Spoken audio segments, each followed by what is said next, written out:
LKG పిల్లలు UKG పిల్లలు చెప్పినట్టు షర్మిల చెప్పడం, ఆ విషయాలు హైలైట్ చేయడం తప్పదు. ప్రస్తుతం మీడియా అటో ఇటో అమ్ముడుపోయినటువంటి దశలో మాటలు మాట్లాడడంలో తప్పేమీ లేదు.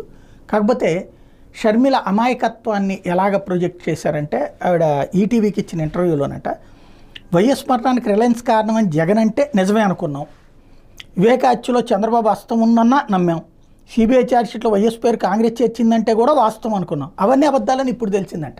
పాప ఆవిడ పసిపాప అయితే అప్పుడు ఇప్పుడే జ్ఞానం వచ్చిందనమాట ఆవిడకి.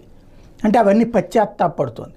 ఇంతకీ వాళ్ళ నాన్న పేరు కాంగ్రెస్ కాదని ఇప్పుడు ఏదో చెప్పాడు. శంకర్రావు అనేటువంటి ఆయన కాంగ్రెస్ పార్టీ ఎమ్మెల్యే కాదా? మరి ఇప్పుడు రాహుల్ గాంధీ చెప్పగానే ఇటు నమ్మేసింది, అంతకుముందు అన్న చెప్పగానే అట్టు నమ్మేసింది. అదేంటో అర్థం కావట్లేదు పాపం ఆవిడది. మరి అంతకుముందు అయ్యో మీ నాన్న అంటే మాకు చాలా నమ్మకం అమ్మ అనగానే నమ్మేసింది. అట్లా మీ నాన్న మీద